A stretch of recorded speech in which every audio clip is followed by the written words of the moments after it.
Human nature being what it is probably impossible to entirely eliminate police overreaction in dangerous situations, and for law-abiding residents of disturbed neighborhoods to completely suppress resentment at rough handling by police during disorder. But effort and understanding on both sides are needed, or else police presence by itself can further aggravate an already explosive situation.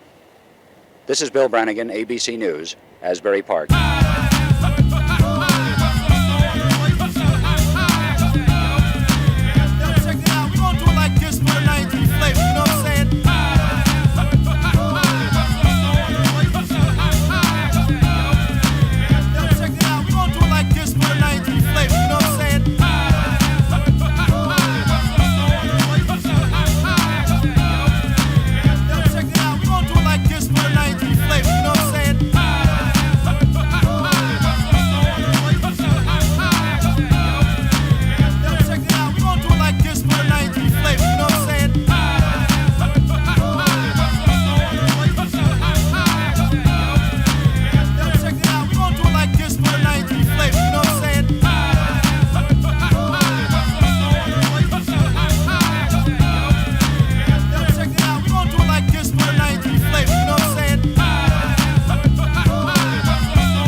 I can personally vouch for the fact that the state police serve more as a destructive force.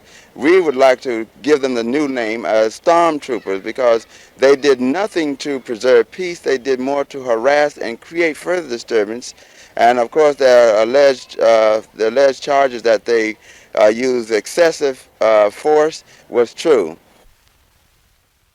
We have a terrific job ahead of us to rebuild the relations between the police and the public, and this is where we're going to focus most of our attention in the future in police-community relations. We're going to use a consultant to formulate a program for us, both in training and selection, and as a result of his recommendations, that's what we're going along with. Because you got to change attitudes, and you have to change methods of meeting situations and attitudes that men may have towards them. What would you do differently if you were faced with the same problem again? Well, probably make a greater effort to prevent it. That's the number one thing. And this is foremost in our minds right now, to prevent a reoccurrence of such a situation. Would you employ different tactics in the midst of it? Well, this I couldn't answer it at this time because each situation has to be met differently. In most cases, because there are certain things which never change, but then the situations change. Is the problem of police visibility a real one as far as numbers appearing at different times? Or, in other words, is it sometimes preferable to sort of reduce the police presence, the physical presence on the streets? Well, there's agitation on both sides. Has the problem of police-community relationships deteriorated as a result of these disorders, do you think?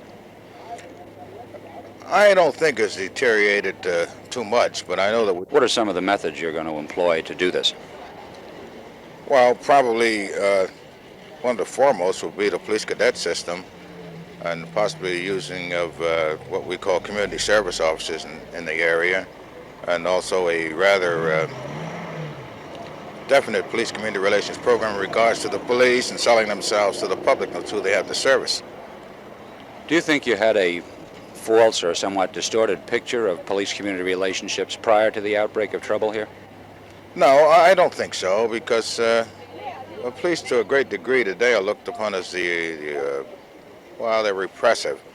And we have to change that whole ideology in order to win the public back again. Then you think that the changing conditions of society demand a new policeman, so to speak? Well, the changed society demands actually a police social worker in a lot of areas. Probably most of the emphasis in the future will be in this area of making policemen almost social workers. Is it a question of changing the old methods or some of the old attitudes? Well, it's both. Are you going to make the local police presence or the community service representative presence? How are you going to employ these people? Well, right now we're evaluating the program. Do you think it's necessary for a local police chief to think out in advance just what tactics he's going to employ should he be faced with a disorder? Yes, you have to think out in advance your tactics. I know the disorder that we had here, we learned quite a bit about it as policemen. Every man of the department did. But I can only say that most of them responded readily, and they did a terrific job as far as I'm concerned. Did the experience change some of the thinking that will go into advanced planning in the future? Oh yes. This experience will be considered in the advanced planning. Do you think it's going to bring about major changes in methods, or at least in approach? Not any major changes, but probably a modification of our approaches, and to change them so to fit our situation here in a small town. Do you feel that both the sort of reaction with a show of strength and the one tactic is a reliance on a show of strength? Some other people advocate sort of a low profile and a prompt attempt at getting a dialogue going. Are both of these tactics valid at different times? Yes, they are. And certain times during a disorder, both of them are valid. But actually, dialogue should be started at the beginning when the disorders first start. Dialogue should be instituted immediately.